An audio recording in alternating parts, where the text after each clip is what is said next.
afternoon, my lords and my lady. I have a few more submissions to make in relation to the error of law decision. And yes, then, just before you do, can I just raise something which is related to it? But if we raise it now, it won't interrupt you and will give Mr. West more time to think about it. I think we'd be interested in knowing, if we can know reliably, the extent to which the question of precariousness featured in the submissions before the FTT.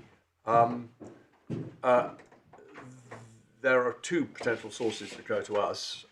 One is the decision letter, which is clearly always before the FTT, and in my experience, such as it is, second-hand experience is often effectively used by the presenting officer as the basis of their submission. And that does contain, it doesn't use the word precariousness, but it makes the precariousness point. It says that your family relations were formed at a time when you were here illegally and kind of had no reasonable expectation of being able to remain. So in that sense, it was before the FTT. I would be very surprised if, unless you tell me to the contrary, the presenting officer himself, I think, had any skeleton argument. I think that's very unusual. But we don't know whether Mr. West did or has any notes of his own submissions. It would obviously be the defensive point from his point of view. Mr. West, I don't know whether you can answer that straight away or whether you need notice of it, which is why I raised it now rather than later. My lord, of course, the hearing was some time ago now, and I understand. It's very difficult to try and bring to the full recollection of. I don't want you to. I don't want you to. Yes. To make intelligent guesses. I was really.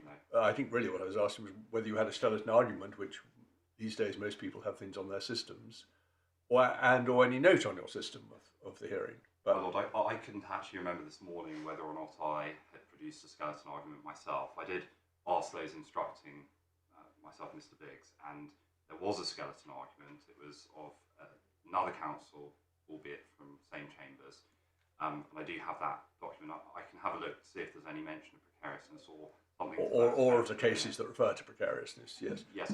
I think that would be worth doing, and if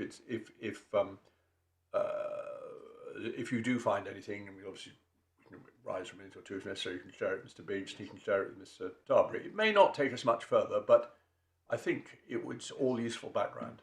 Yes, my lord. So I don't expect you to have any recollection. It was. Yes. I can also. They are. My lady is just saying that the third source that might shed some light on this, which I haven't looked at from this point of view, is the grounds of appeal to the FTT. To the FTT, yes. From the Secretary of State's decision. My lord, can I just also, because I haven't mentioned it, just in response to something that was mentioned earlier, in terms of hearing notes, my practice during a hearing is not to take notes or make notes of my own submission. It's very difficult to do, I remember. It's the only bit that I don't. And you don't have the luxury of a solicitor. No, well, that's fine. None that surprises me, but it's useful to know. Thank you. Yes. Thank you. I'm just rising, my lord, to try to assist with this. While my learned friend was speaking, I've had a chance to look at Mr. Fazli's skeleton argument. Who's skeleton, sorry? Mansour Fazli, right. who's a member of our chambers who settled the skeleton argument that was filed before the First Tier Tribunal. At paragraph 21, there is reference to Aguiarco and the test of exceptional circumstances. That's a start, though that's not precariousness.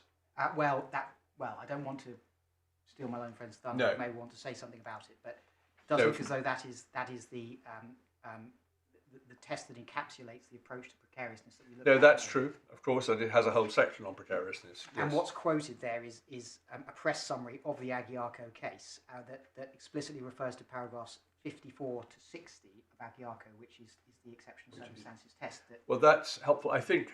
I'm conscious my learned friend hasn't seen. Well, I think if either anyone is taken by surprise, we can rise for 5 minutes. Yes, my lord has something to add. I haven't been. I appreciate the difficulties under which everyone's working, but the bundle at least as received electronically was pretty difficult because there are no bookmarks in it, and most of it isn't searchable because it isn't OCR friendly. But leave that aside. In almost all of these cases, we get a supplemental bundle, which contains the sort of documents which we're talking about here, the ones that lie behind the decisions that are under appeal. And I just wonder whether the documents that we're talking about now are not ones that would have ordinarily appeared in the supplementary bundle, which include matters such as what were the grounds of appeal to the FTT.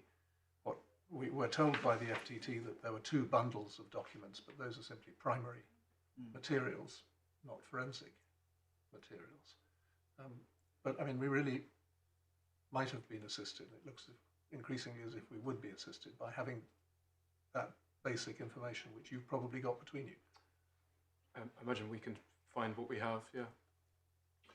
Well, I don't know whether that means you want to come back once we have that, or... no, I think almost certainly what I envisage happening is we finish the case on the basis of the materials we have, including any that maybe got out in the next fairly short period, and if necessary, everyone can rise for 5 or 10 minutes to digest. Anything after that can be sent with short supplementary submissions. I don't at the moment envisage any of this is going to go to the heart of it. Like my lord and my lady, I just feel slightly, in cases of this kind where you want to know how it was put and so on, Yes. I do feel we don't perhaps have all the materials there might be. Yes, I mean, I think my instinctive response, and I think it's the one that has to be made on the authorities, is that it would make no difference. I thought you would say that, and I see it's a cogent point. Your point is all very well to say that there were some stray references to it here and there. What we're got to look at is the reasons, Yes. and see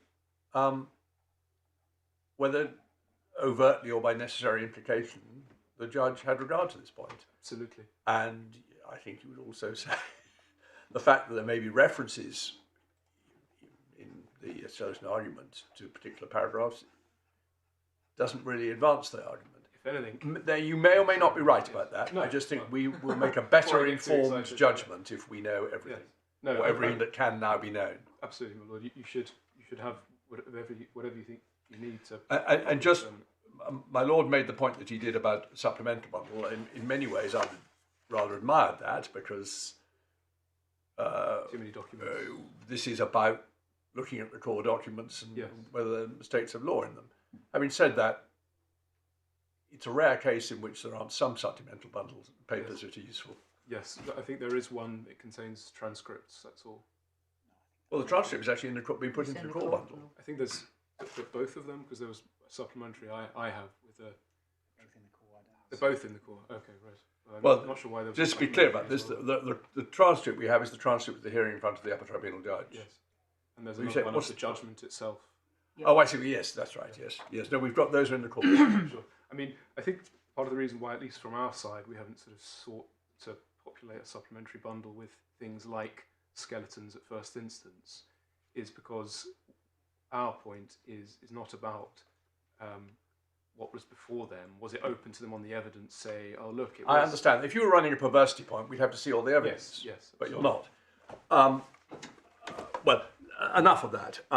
I think we would, without criticising anyone, and subject to what my lady's about to say, we'll proceed in the way I suggested. Yeah, sorry, the point I was going to make was tab 14 is described in the index as being the notice of appeal to the First Tier Tribunal with grounds. But when you look at it, it isn't that at all. It's an appeal submission summary. So it would be helpful, please, if we could have Yeah. Well, those grounds at least will Yes. clearly The be on documents the that- system on one side or both. that is described as tab 14. I can help just briefly on something that was, before I forget, that you wanted to know this morning, the status of sister. Yes. Originally in 2016 applied for EEA leave to remain. Subsequently in 2021 obtained What's the settlement. EEA connection? It's her husband. Husband Spanish, I believe. Oh, I see. Right. and then by the time of the First Tier Tribunal hearing and judgment was settled under the EUSS. Same for the children. Same for the children. So not actually, not this would matter, but not British nationals, which I think is what we were told. Okay.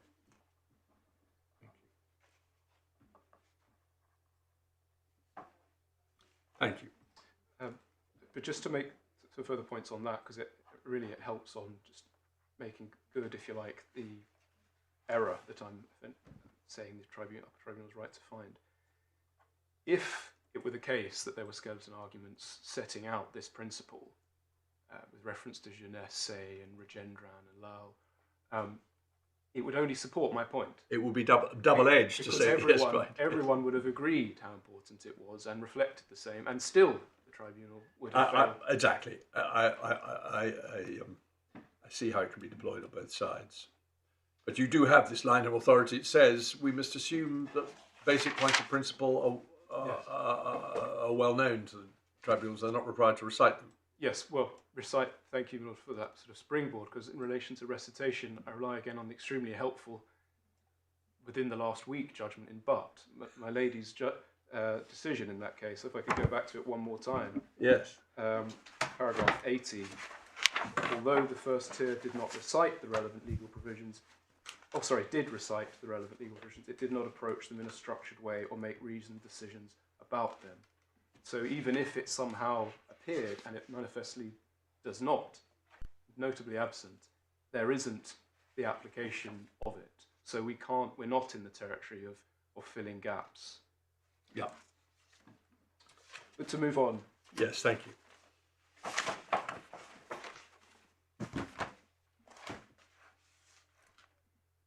I'm just going to deal with some of the points made by my learned friend on respect to the error of law decision before I turn briefly onto the remade decision. Yeah.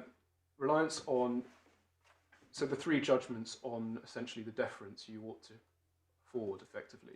So HA, Iraq,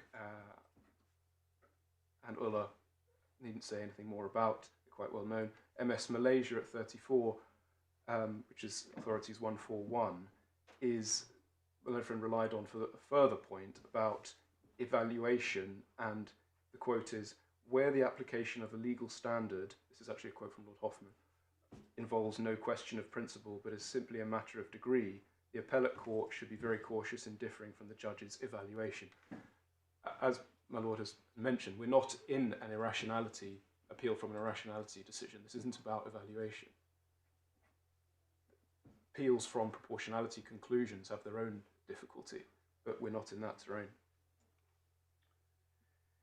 My learned friend said that his second submission on precariousness is that there are no fixed rules on it, and there's no little weight principle equivalent to section 117b4 and 5. Rather, the normative threshold is elevated. My response is that it amounts to the same thing. First of all, my lord made a similar point that these epithets don't particularly help one, but certainly lowering weight is similar to saying that the public interest is increased. It doesn't advance the actual analysis.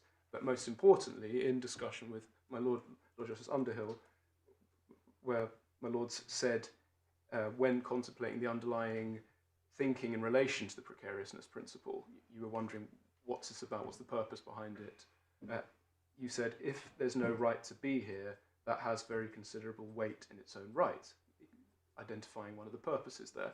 And my learned friend said yes. So even if there was something in that distinction between little weight and greater public interest, my learned friend is agreed that it does go to weight.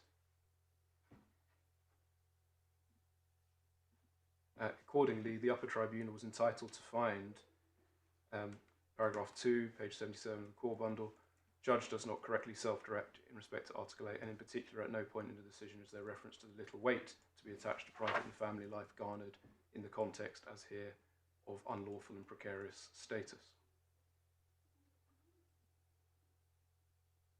And in order to be able to reach a properly reasoned conclusion that the consequences are unjustifiably harsh in a particular case, Yes. you will need to understand what the pointers the other way are. Exactly. The unjustifiably element effectively takes you in to all these considerations. Contrary to my earlier suggestion, you can't just export an unjustifiably harsh conclusion and say, well, that's valid for all purposes. If in reaching that conclusion you've left something out of account. Exactly, my lady. So all sorts of problems within this particularly muddled judgment for drawing down effectively. But if one tries to draw down the conclusion under Gen 3.2 regarding unjustifiably harsh, the problem is that there's no consideration within the justifiably element of this key missing element, precariousness. Quite apart from the point we see towards the end of the judgment, where that's not the test that's revisited. It's reasonableness of separating, of the child being removed. So there's not even a return to it as a sort of bookend, if you like. Next, in relation to my learned friend's submissions, it relies on the relevance of other principles applicable in the proportionality context, namely, before I go to those, learned friend's first submission, the next submission I want to deal with is the one about degrees of precariousness, that somehow, I think it's sought to be said, troubles the relevance and applicability of precariousness. My primary submission in response to this, as it will be in relation to the separate principles that my friend relies on, namely best interest of the child and delayed enforcement, is that they are all logically subsequent to what we're talking about here. You don't defend the absence of a precariousness analysis, application, structured reasoning, by pointing to presence of other features. But to start with the degrees of precariousness point itself, this comes from Lau, Court of Appeal at paragraph 57, page 124, if I could please take you to that.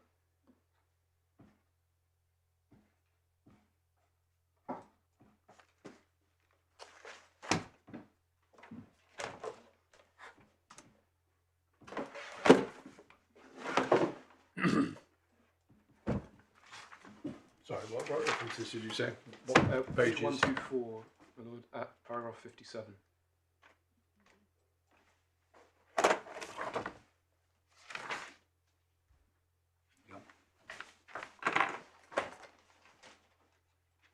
Begins the second sentence.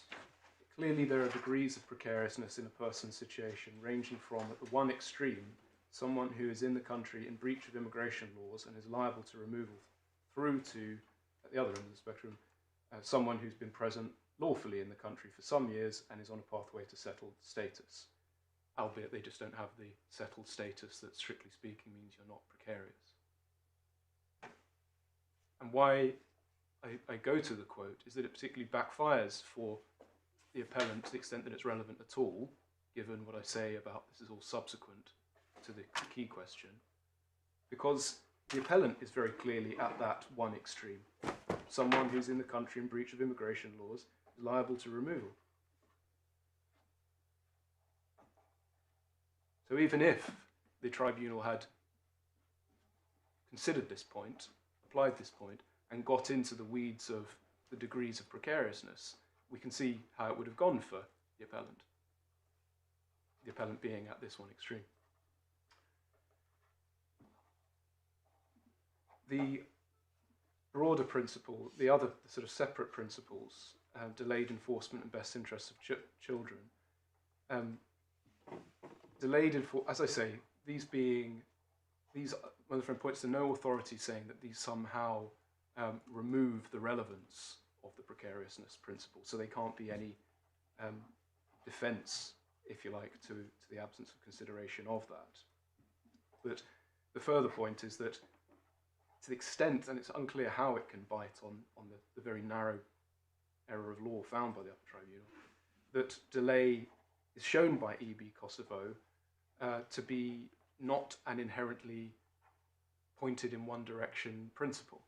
It's a fact-specific question, and this will be particularly relevant in relation to the remaking decision, where it's effectively the only submission my learned friend maintains, that the error in the remaking decision was error in respect to the significance of delayed enforcement. But I deal with it now because it's effectively advanced as a principle that can somehow defend the first tier judgment. I think he was also making a point arising from Zumbas, wasn't he? My lord, I'm happy to deal with that now. No, I don't want to interrupt you, but it was you said in passing it was his only point. No, quite well. The Zumbas point effectively was loaded against those statements that we looked at, and I took you to in paragraph 3, the remaking paragraph, about stating on the one hand best interests of the children are for the uncle, the appellant, to remain here, and then going on to consider the significance of and the degree of hardship effectively of the impact on the children of his removal. And the bench collectively, it seems to be very helpfully and accurately found that that wasn't saying that the best interests of the children are not a primary consideration. It was going on from that broad principle to look at the specific facts of this case, which is entirely consistent. Sorry, we may be at cross purposes. I thought that, I recall that Mr. Biggs made 2 points. The first one didn't find much favour so far, and the second one was to do with the significance of delay, and then a third one emerged, which was to do with what might be considered cursory treatment of the children's interests in the light of what, in some ways, was a preserved finding that they have a tight relationship with their uncle. Yes. So it wasn't the only point, is there? No, quite well. Well, I'm very happy to deal with the application of Zumbas in respect to the remaking decision, and I will do that. My comment was only in relation to your word "only." Yes, I'm sorry, Lord. That's right. I understood that in light of... I think we bottomed this out. Yeah. Okay, you're going to come to deal with Zumbas appropriately in the remaking. Yes. I think you were about to make a point about the relevance of delay. Yes, well, so, and this effectively saves some time when looking at the remaking, because, as I say, it is very much one of the challenges to the remaking decision. So if I could take you to EB Kosovo, it's in the amended authorities bundle at the end.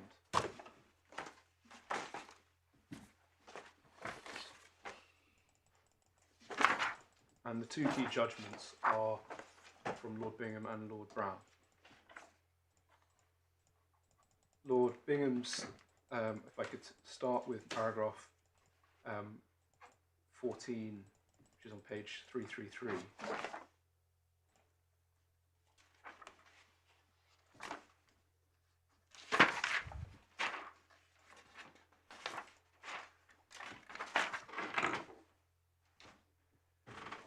So Lord Bingham says that, notwithstanding the agreement between the parties, between Mr. Sales and Mr. Drabble, about the fact that there's no sort of time limit, effectively, delay may nonetheless be relevant. He says, depending on the facts, be relevant in one of 3 ways. First, the applicant may, during the periods of any delay, develop closer personal and social ties and establish deeper roots in community than he could have shown earlier. Paragraph 15, delay may be relevant in a second, less obvious way. An immigrant without leave to remain is in a very precarious situation, liable to be removed at any time. Any relationship into which an applicant enters is likely to be initially tentative, being entered into under the shadow of severance of administrative order.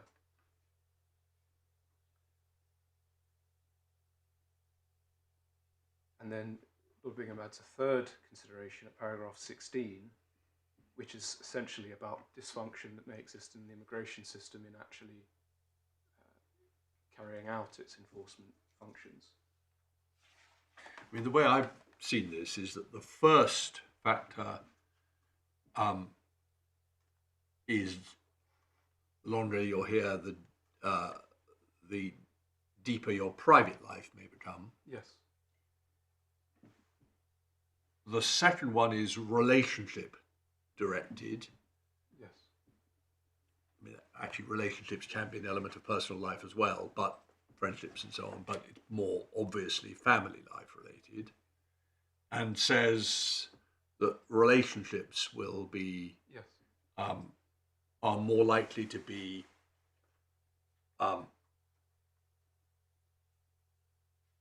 strengthened because of their permanent character, because of their perceived to be permanent character. It's quite fact dependent. It's saying only if this has happened in the particular case. But so both of those really go into the strength of the private stroke family life case. And then the third one is much more of a different character. It's to do with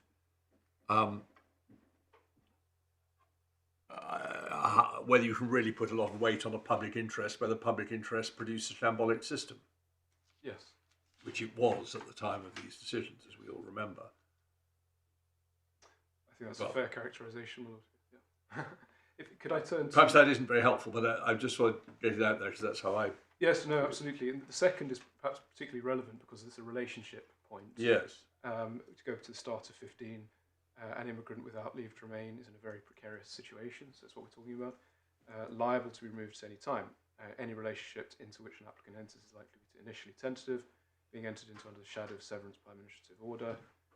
This is the more true where the other party to the relationship is aware of the applicant's precarious. So that's the awareness point, which is not the only mischief underlying the principle. But anyway, yes. If I could take you to Lord Brown's judgment, which in particular paragraph 35, where he addresses this point, page 339. He says, with regards to the mere passage of time, I agree entirely with what Lord Bingham says at paragraphs 14 and 15 of his opinion, not 16. Clearly, insofar as the passing months or years result in the creation or strengthening of family or private life ties in the UK, or indeed the weakening of such ties abroad, this will be relevant to the applicant's situation at the time the decision is taken. So too, of course, will be any developments which may militate against the applicant's claim, the collapse of his marriage or the easing of the situation in his home country. All this hardly needs saying. Just for your note, at paragraph 39, he sets out why he doesn't agree in relation to the third factor, paragraph 16. This was not agreed to by anybody else. Beg your pardon? It wasn't agreed to by the other members of the court. And the ratio of this is, you know it better than I do, but it's the other members of the court agreed with Lord Bingham, and in one case I think with Lord Hope. Yes. I mean, if it's a point of difference, I mean, it does matter. It's not none really of the a point of difference at all. Actually, sorry? It's not really a point of difference that I rely on. I'm not sort of urging you to adopt Lord Brown's over Lord Bingham's. I'm saying that they both say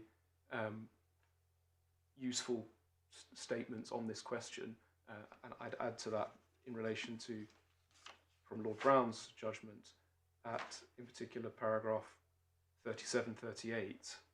If you could read that. There's no sort of dispute. I mean, the majority of that is quotes from the European Court.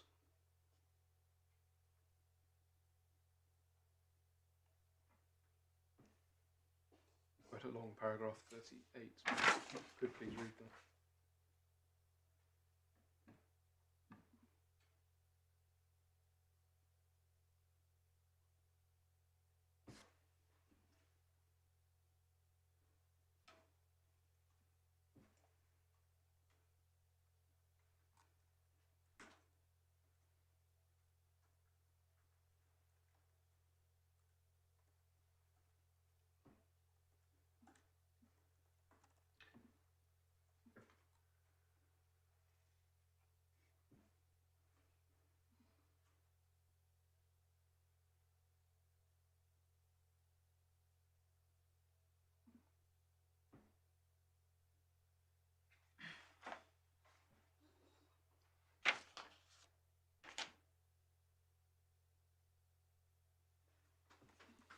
Yeah.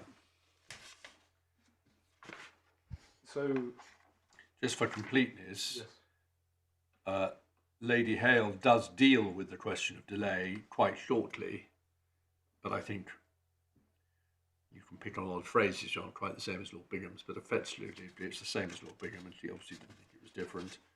And then where does Lord Hope deal with delay? Perhaps he doesn't.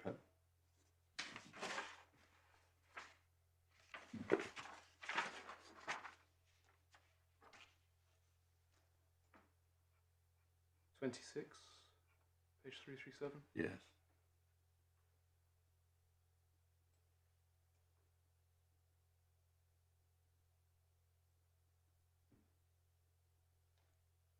Yeah. Okay. Right. Yes. So, what's your submission on the back of all this? Really, my lord, that it has different potential permutations. It's not an unalloyed factor supporting, strengthening the right in question, and certainly not removing the need to consider precariousness in the first place. The point we just looked at in respect to Lord Bingham's judgment, which I read out, paragraph 15, an immigrant without leave to remain is in a very precarious situation liable to be removed at any time, and then it goes on to consider the delay point. So it's a sort of subsequent question that might be turned to, but it's not a substitute. It's not an override where there is a delay issue. It's a fact-specific further question to consider as part of the multifactorial proportionality assessment.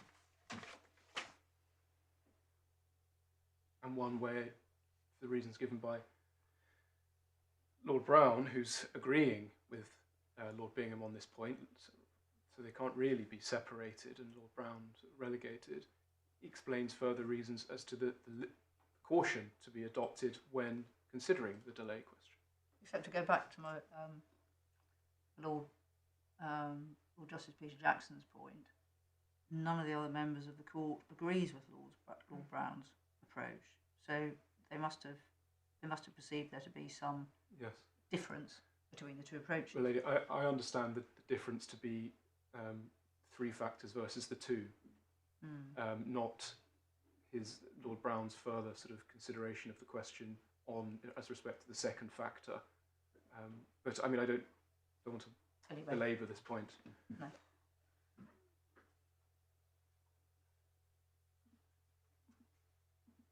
Thank you. Yes. So, my lord, the further sort of external, if you like, separate principle that learned friend relies on, and which also does not lessen the need to self-direct in accordance with, apply, factor in precariousness principle, is the best interest of the child consideration.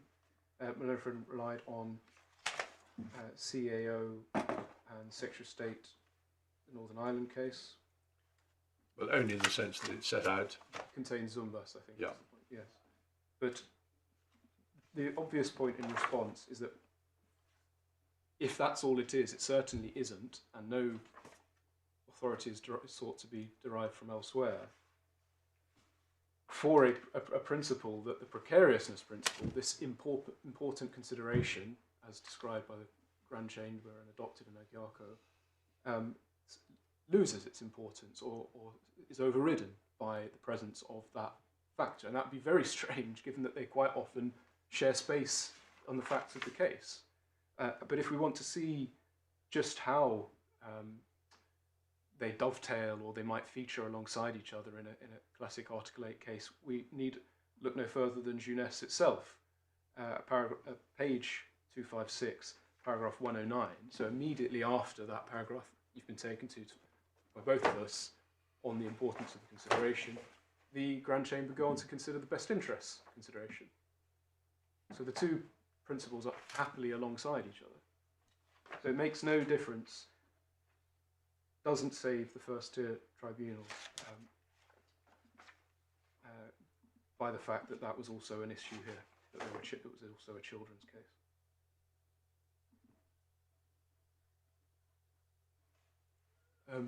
Well, that's my lady. That's all I have to say on the. So I can help you any further on the error of law decision. Thank you.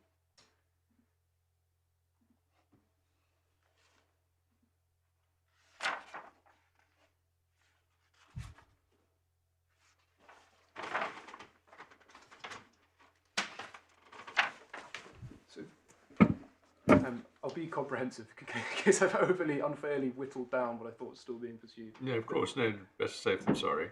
The first, at least in the supplementary skeleton at 19A, was regarding section 55. and the criticism of the wording.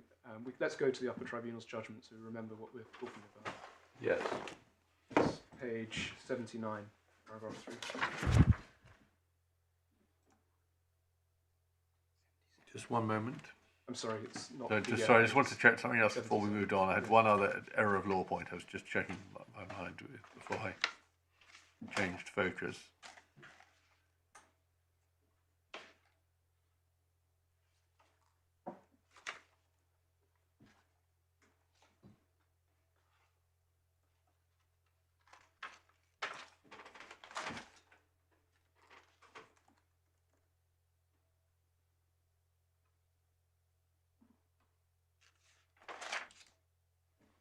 Yes. I mean, for completeness, but you've already been taken to it. So I also rely on paragraph 79 of Butt and Norway, pages 282 and 283, in respect to the best interests consideration and the extent to which innocence and awareness is somehow lessens the relevance of family life being accrued at a precarious point in time. You've seen that already. If you'd like to remind yourself. No, I remember it. No. Yeah. So I just want to be clear to you. You're saying, I mean, to be fair, Mr. Bates wasn't relying on No. Butter. No, he was simply explaining why he wasn't taking an absolutist position. Yes, he could. Quite. Well, I do rely on it. You do rely on it. But I don't understand you to be saying, I haven't said yet, that the fact that children are involved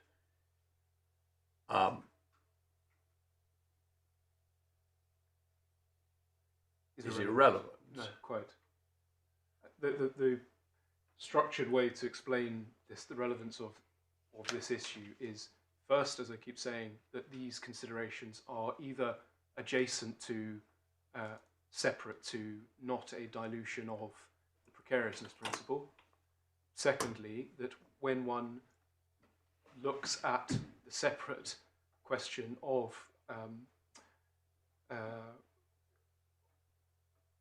the extent of the weight of the principle or how it should be applied,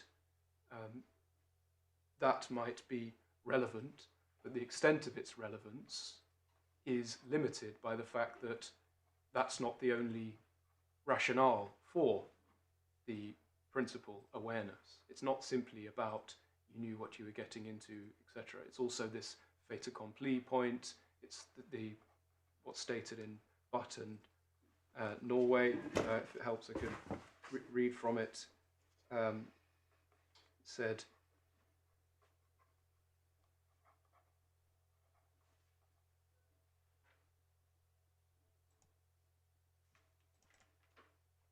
there would be great risk that parents exploited the situation of their children in order to secure a residence permit for themselves and for the children, the court seeing no reason for disagreeing with this general approach.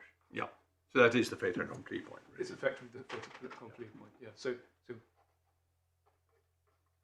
if one gets past the point that it makes no odds to the very narrow issue before the Upper Tribunal of disregard, failure to apply the relevant principle, when looking at these questions of how the principle applied on these specific facts, the principle isn't sort of diluted or washed out of relevance by the fact that children weren't aware necessarily of the uncle's status.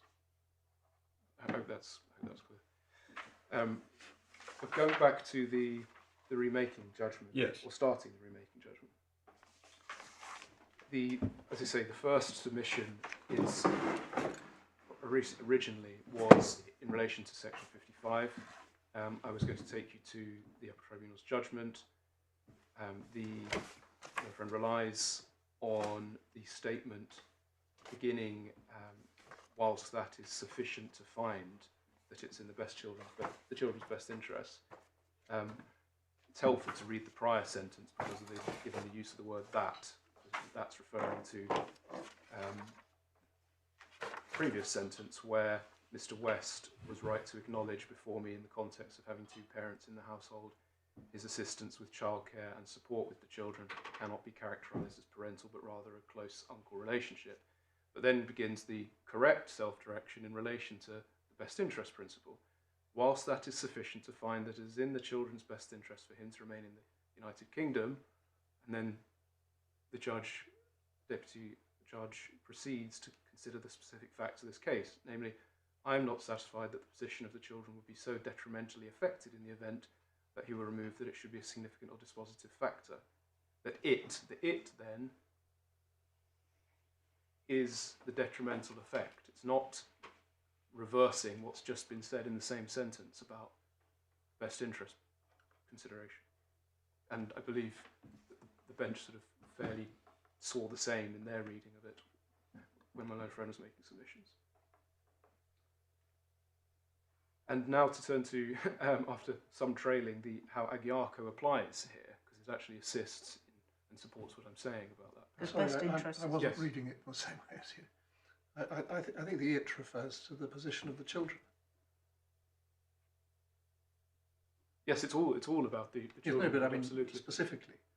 Yes, no, I quite agree. The it is, so she was not satisfied that the children's position be so detrimentally affected that it should be a significant factor or a dispositive factor. Yes, no, I agree, my lord. Yes, but what's going on there is the necessary, and we'll see from Zumbas, acquired approach of starting with identification of this principle of the best interests of the children and it being a primary consideration, and proceeding to consider the specific facts of the case. That there isn't. Where does she do that? Within that very sentence, my lord. So it's, Well, also where she goes on, presumably. That yes, well, quite exactly. clearly their primary, it basically goes on to say, there's nothing in the evidence suggests that the parents wouldn't be able to give full care if he were to be removed. Yes. Unlike in Jeunesse, where it was the applicant was a actual parent. In other words, she's saying best interest. Yes, it will be in their best interest for him to stay, Yeah. but best interests are not Paramount. the paramount consideration. They're a primary consideration, and on the facts, best interests are not enough to sway the decision. Exactly.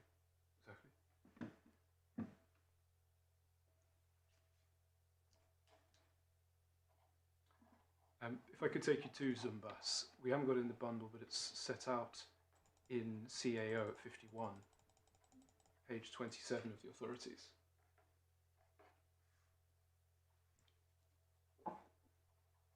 And indeed, it's almost forms the entire principles set out by the Supreme Court in CAO.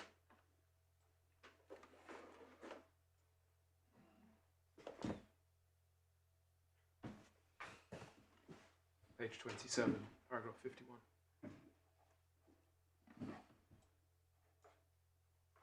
Lord Hodge. First, best interests of a child are an integral part of the proportionality assessment under Article 8 of the Convention. Well, the Upper Tribunal didn't say otherwise, and indeed had regard to them. Two, in making that assessment, the best interest of the child must be a primary consideration, although not always the only primary consideration. And the child's best interests do not of themselves have the status of paramount consideration. So, Upper Tribunal is not obliged to treat best interests that have been found, namely non-separation, as determinative. Thirdly, although the best interests of a child can be outweighed by the cumulative effect of other considerations, which is exactly what happened here, no other consideration can be treated as inherently more significant, and that's also not a mischief or error that was performed here. E.g., the tribunal didn't say precariousness automatically inherently carries more weight. 5, it's important to have a clear idea of a child's... So precariousness is not inherently more important. No, I don't think it is, Lord. No, they are effectively both primary consideration, to use Lord Hodge's phrase, in the analysis, the proportionality assessment. And the particular weight of each will be affected by the facts. So in the context of precariousness, you'll look at the question of delay, whether on which part of the spectrum that we looked at in Lau that you're on, whether it's you've been here unlawfully since the beginning of that relationship, through to you're not here unlawfully at all, but you haven't got settlement. So there are all sorts of things that adjust them on the facts, but as sort of high principles, it'd be difficult to say that one is more important than the other. And 5, it's important to have a clear idea of a child's circumstances and of what is in a child's best interests before one asks oneself whether those interests are outweighed by the force of other considerations. And again, the Upper Tribunal took that approach, identifying first that it was in their best interest to remain in the UK, but ultimately finding that interest outweighed.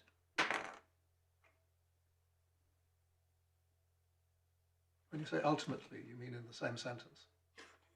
Yes, and in the subsequent sentences, yes. But I mean, Lord, if it's the fact of the same sentence that it's problematic, that's actually quite a pure application of Zumbas, because it is this approach of starting with correct self-direction as of principle and proceeding from that. So you can separate that into separate sentences, but actually that's how the analysis should go. Yes. Take the sentence that you were departing from, which is clearly their primary relationship. In the middle of para 3. Whilst that is sufficient. Clearly their primary relationship in terms of parental responsibility. I just was making sure you could pick up where I'm reading from. Middle of the paragraph, right-hand side. Clearly their primary relationship. Lord, yes, in the subsequent, yes. There is nothing in the evidence to suggest that they would not be able to adequately care for the children in the event that he was to be removed. Yes. That's the welfare consideration. Well, it's also the prior sentence where there's finding as the extent of detrimental effect, but also there's, as you say, the reasons why, effectively, namely the primary relationship. With the parents, nothing in the evidence that they would not be able to continue to adequately care for the children. So the following sentence is quite interesting. The evidence was that in the event he were granted leave, he'd be living separately in rented accommodation, supporting himself through employment. Yes, absolutely. Which is slightly odd in the context of this being utterly important that he's actually in the house doing stuff all the time. Anyway. Well, it wasn't. I don't think that finding has been challenged factually. I can only assume that that whatever the position in the present, if he was living at the time, that the evidence was also that if he were able to regularise his stay, etc. Well, that would make perfectly good sense. Yeah.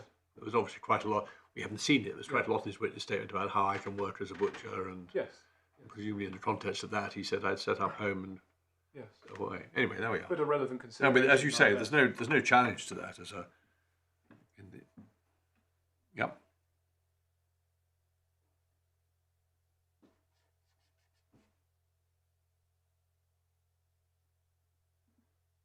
So, unless it be said that the extent of Section 55 or the sort of broader Strasbourg principle of best interests as primary consideration goes no further than simply saying, as a matter of high principle, it is a primary consideration, with no scope for consideration of the particular facts of the children, which would be contrary to Zumbas, it has to be accurate, a correct application of this principle, treatment of this principle, to as was done here, to adopt from the tribunal the finding of family relationship, finding of best interests, but then to proceed to consider these subsequent questions as part of the broader assessment of Article 8 on paragraph 3. Right. Where next?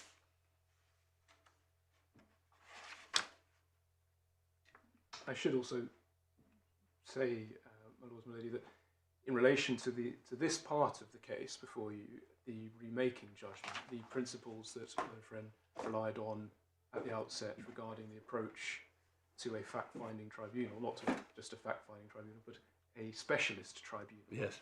not just a question of fact finding, but as to apparently missing reasons. You say what source for the goose is source for the gander. Absolutely. So I just Well, no, that's a fair point. Perhaps this is the point to make that I have hardly ever seen an Article 8 consideration as succinct as this. I would say, my lord, and it's slightly something you alluded to before lunch, that where the ground of appeal to the upper tier is as narrow as failure to factor in effectively this key principle, rather than error of fact or irrationality, then it is open to the appellate tribunal, the upper tier anyway, to proceed and simply say this is what the analysis looks like once you do factor in the missing. Yes, I see that. And the fact is that it was agreed. It was agreed this was an appropriate course. No doubt for that. You would say reasonably for that reason. Yes, yes, certainly. They had all the findings below. If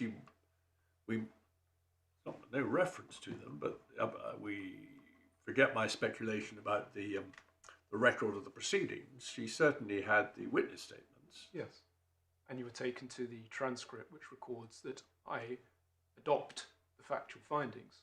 Yes, well, that's clearly the basis on which he had to proceed and did proceed. And we see effectively it's enabled to be so short because it begins with, I accept that despite this not being parental or a qualifying partnership, that this managed to reach the high threshold effectively of being family life. Similarly, best interests. So the key findings were adopted. The difference was there was the factoring in of this axiomatic principle of precariousness, and it produced the conclusion the Upper Tribunal reached. Briefly, as it was able to.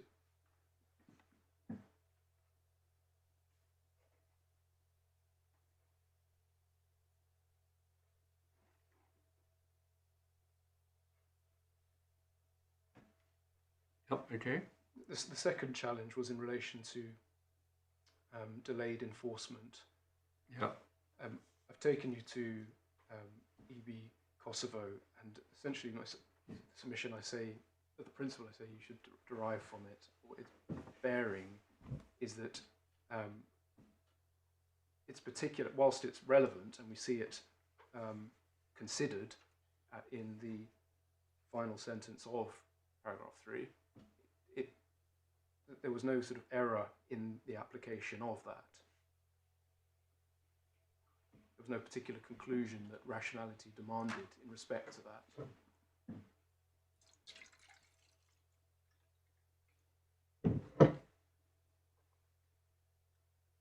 And it was a legitimate statement to say there's no evidence of his suffering prejudice as a result of that. For instance, one might imagine that an individual who's,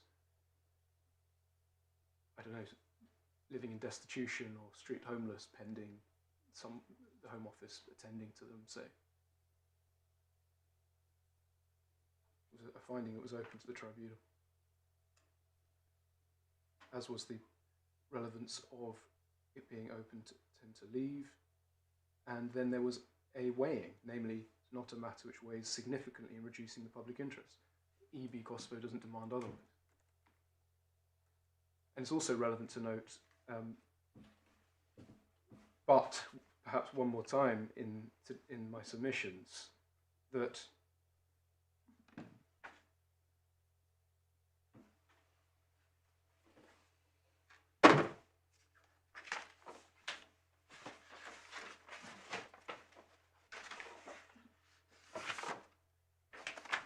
paragraph 74, where effectively, which is particularly useful judgment, because whilst it's sort of not necessarily covering new ground, it's a particularly useful distillation of the modern Article 8 scheme and how older principles, such as the Chikwamba principle, the EB Kosovo principle, don't have the straightforward, unalloyed application that they used to. They now sit within a particular scheme, particular legislative framework. And whilst the precariousness principle we are talking about isn't the statutory 117B41, the same point should apply ultimately, namely that there is now effectively a complete code. See paragraph 67, which is only left where there are compelling circumstances not contemplated by the rules. Unidentified here.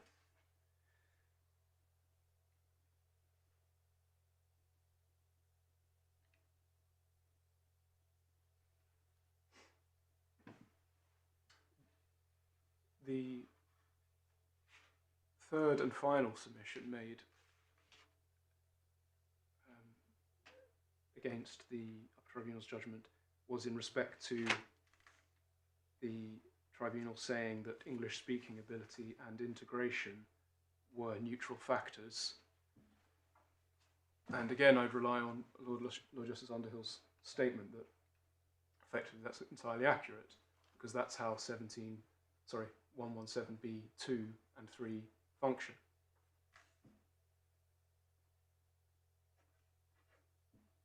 They're problematic for the individual where they're not satisfied, but they're a bit like rehabilitation in the 117C context, a neutral factor, and something to be expected, not a bonus should you be able to speak English. Slightly oddly phrased in the judgment. What she says, about 10 lines up, taking into account all the other matters, including the ability to speak English and his integration, those are matters which are neutral.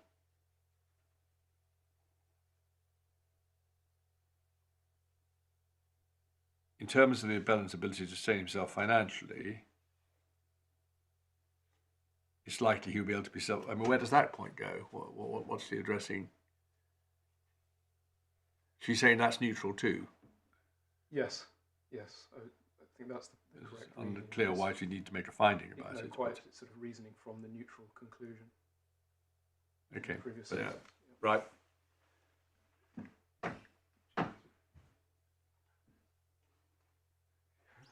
Unless I can help you any further, otherwise, my lady, that's my submission. No, thank you very much. Yes, Mr. Biggs. Thank you very much, Lord. Just on the skeleton argument before the First Tier Tribunal, it's been emailed, I hope, to my learned friend. He won't have had the chance to look at it. I don't know how you want to deal with the document. Well, I think the sensible thing, unless my lord and my lady kick me under the table or intervene, is not to hold up the hearing now. I think it's background only. Yes. I think if it is sent to our clerks, you have the address of at least one of them. Yes. After the hearing, without any attacks, I mean, we will look at them. In the unlikely event that we want to invite submissions on some particular point, we'll let you know. Yes, but we will treat it only as background. I'm grateful. I mean, I think my learned friend can look at it when I'm about, so that he can bear it in mind in respect to the point I'm just about to make. I would direct your court's attention to paragraphs 20 and 21. Are those the ones that you referred us to? I referred you to 21, but on reflection also 20. So 20 says, or part of it says, family requires the support of each other. It is the best interest of the children for A, that's the appellant, to remain there. The refusal of Laing to remain would create unjustifiably harsh consequences. And the first sentence refers to exceptional circumstances on the facts of the case. And then paragraph 21 cites Aguiarco and the press summary of Aguiarco, which is then quoted. And the end of the quote refers to paras 54 to 60 of Aguiarco. So a slightly unconventional way of introducing the principles and the submissions in respect of the test that emerges from Aguiarco in a precarious family life case. But that is clearly what is being advanced in those submissions, that this is a case that meets the elevated normative threshold that is appropriate in a precarious family life case. And my lords and my lady will be familiar with, I think it's the AA case that's cited in Ulla at paragraph 26, in which one relevant consideration when assessing whether it was appropriate to infer an error of law because of the failure to expressly mention a legal principle was whether the expert tribunal had received submissions orally or, in that case, in writing in a skeleton argument that referred to the relevant principles. So in that way, it may be something that aids the appellant's position. I'm not sure my learned friend can really say anything one way or the other on that, but if he wants to say something, then But all right. But I think the case you have to meet, there's maybe not much you can say. No. The other way is it's all very well to refer in general terms to Agiaco. From your summary, it was only being referred to generally and not specifically making any point about precariousness. That doesn't fill the gap if it doesn't appear at all in the reasoning. I think the point will boil down to whether the tribunal, the court, forgive me, is satisfied that the First Tier Tribunal followed the right principles, even though they weren't necessarily set out in terms. On my learned friend's submission, actually, our key, one of our key points in reply, and I'll come to it right now, is that actually some of the arguments that my learned friend has made are not really relevant to resisting the appeal, because my learned friend has not filed a respondent's notice. He has to defend the Upper Tribunal's reasons for finding an error of law, which I'll come back to now if I may. Those are at page 77.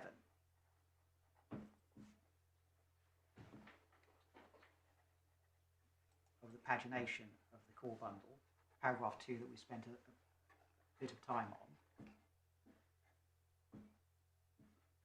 And in my submission, the fundamental difficulty for my learned friend in defending the reasoning in paragraph 2 is that the judge does not say, in the way that my learned friend argues, that the correct approach to precariousness was not followed by the First Tier Tribunal.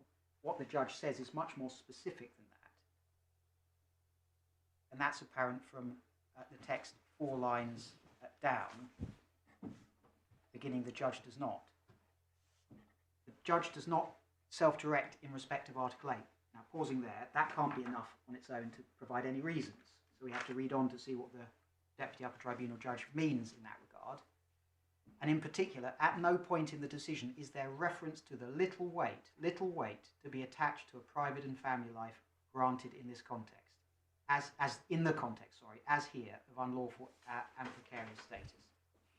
And then later on, as we saw earlier, there's reference to section 117 and how the general reference to 117b and the point that Mr. West made that's being addressed in the passage is not, quote, an adequate dealing.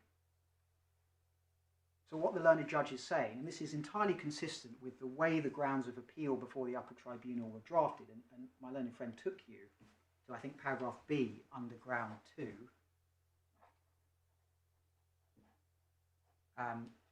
That's on page 98. Sorry, I made the same error my learned friend made. 99. The grounds of appeal refer to section 117b and little weight. There's then the reference to the Regendering case, but it's not really explained how that is significant. And you've got the transcript of the submissions that were put before the Upper Tribunal orally. In my submission, plainly what is happening is that the Upper Tribunal is accepting the ground of appeal that said that there was a little weight principle. You had to give little weight to private and family life, and the First Tier Tribunal judge erred by failing to expressly engage with that requirement. I'm not sure that's an entirely fair reading of ground 2, because if you read ground 2 as a whole, I mean, yes, there's a reference to the prison of section 117b, but then the reference to Regendering brings in precarious family life, because as we know, 117b deals with precarious private life. Yes. So if you read the grounds as a whole, And jeunesse. yeah, I think that the point that's being made is that there hasn't been any attention to the relevance of the precariousness of the relevant family life. But, well, that may be generous, but I accept that I mean, the citation of Regendre has to serve a purpose, and I acknowledge, my lady, what you say about that. But then, I mean, this is only part of the context of the judge's reasons, and when we come back to the judge's reasons in my submission, it's clear that the judge thought that there was a little weight principle.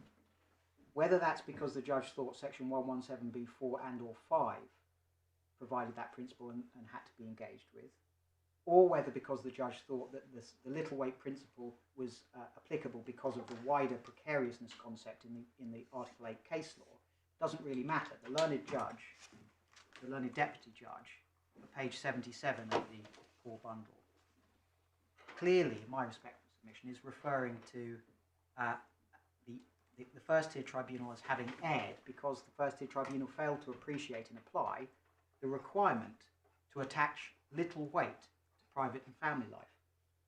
Where the judge got that principle, whether it was in the context of the Article 8 authorities or section 117b, doesn't matter. You have my submissions from earlier today that there was no such little weight principle that was relevant to the FTT's decision in this case. It doesn't exist as a matter of Article 8 authorities and precariousness.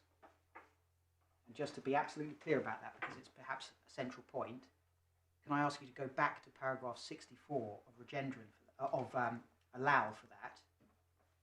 So that's behind tab 7, page 126.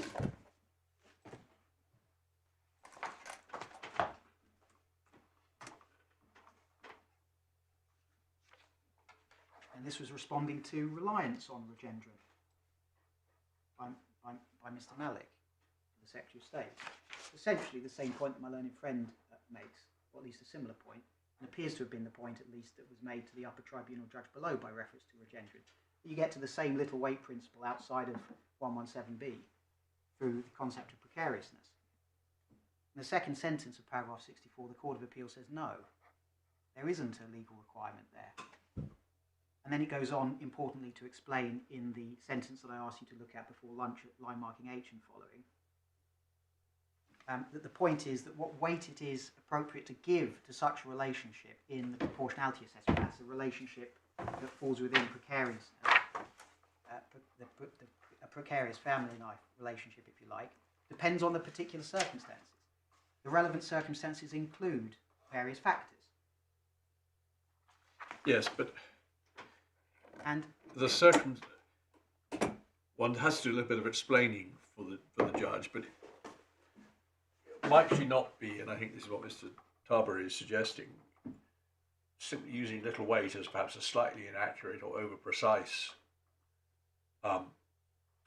paraphrase for the precariousness problem, which was very acute here because it was not just limited leave, it was no leave at all.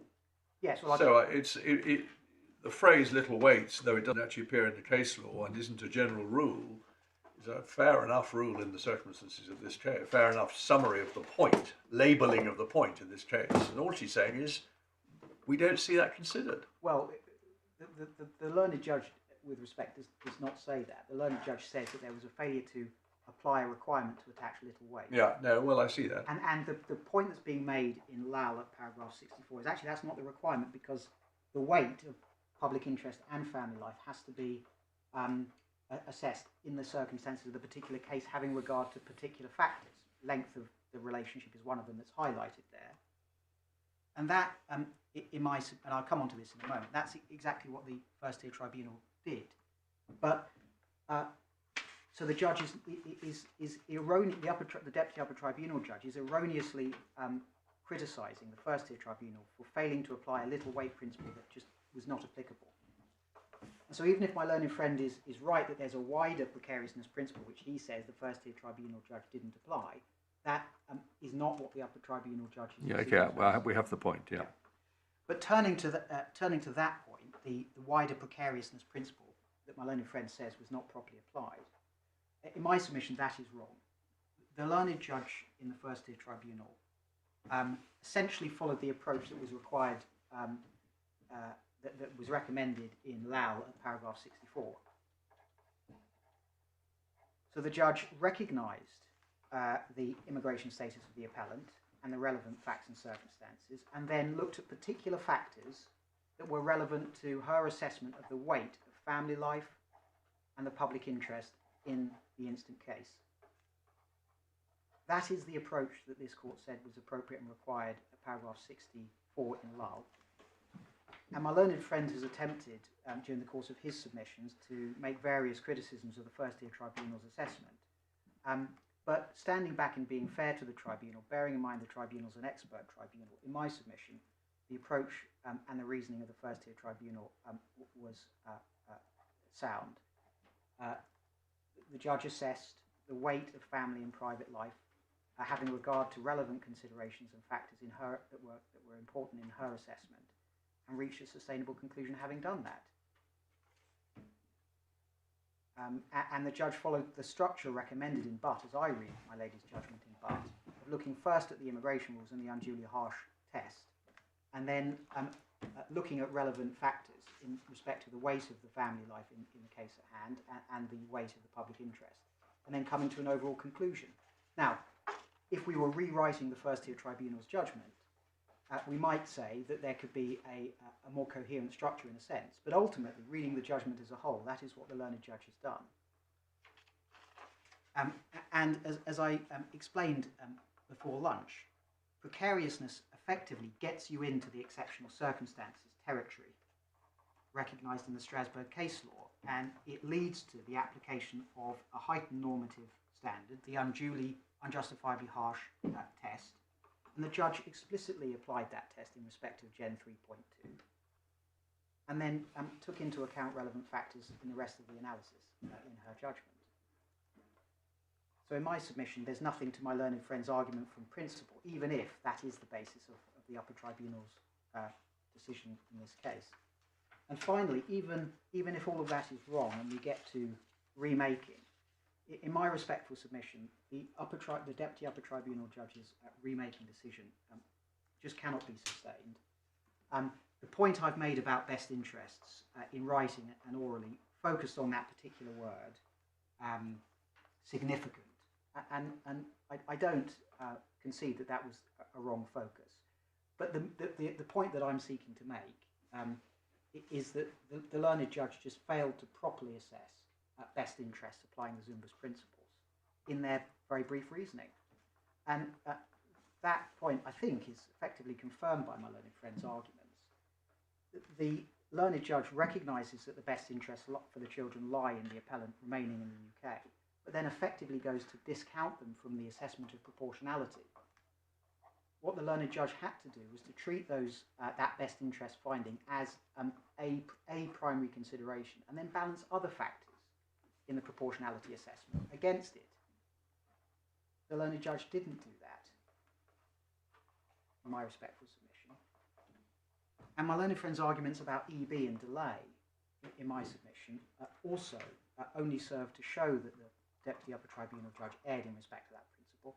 There's nothing in the case law that says that it's open to a judge to effectively discount the delay factor when assessing, pursuant to Lal at paragraph 64, the particular weight of the family life in a given case, from discounting the delay in enforcing immigration controls factor, because there's no prejudice.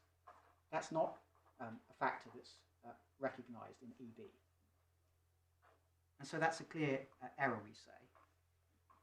And further, there's the point that I make at subparagraph C of paragraph 19 of our supplementary skeleton argument, that effectively it's this, that if my learned friend is right about the First Tier Tribunal judge erring in respect of little weight under 117B, I appreciate he doesn't really rely on that, or precariousness, then the Deputy Upper Tribunal judge fell into essentially exactly the same errors, because her brief analysis cannot sustain the onslaught of my learned friend's submissions as to the correct approach to precariousness. All the judge does, the Deputy Upper Tribunal judge does in respect of precariousness, is to point out that the appellant has been in the UK unlawfully. Well, we know the First Tier Tribunal did that. And finally, this is paragraph 19D. It doesn't matter so much the other way around, does it? Because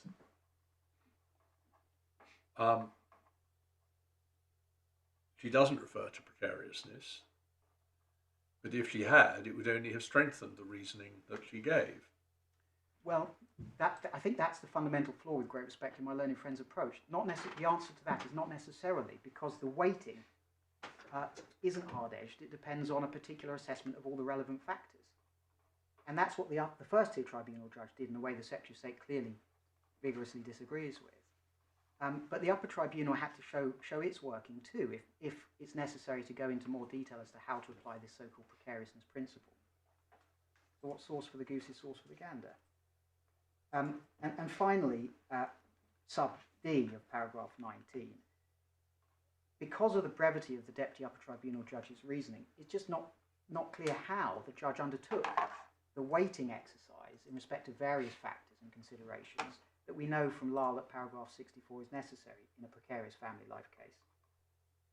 We just don't know what factors the judge considered to be, for example, particularly weighty in the appellant's favour. I think only one such factor is identified. The best interest factor, as I've submitted, is effectively discounted. So in my submission, this is not a sustainably reasoned assessment of proportionality, which was almost inevitable given the brevity of the Deputy Upper Tribunal judge's reasoning. My lords, my lady, that's perhaps a slightly longer reply than was helpful, but those are my submissions, unless you have any questions. No. As I say, it sounds as though the only relevant materials about how it went to the FTT. Well, actually, there is one other. It's the Grounds of appeal. It's the grounds of appeal. If we could have those, but we will not invite any further submissions unless we intend to attach significant weight on them for some reason that hasn't been properly considered already. We will obviously be reserving our decision.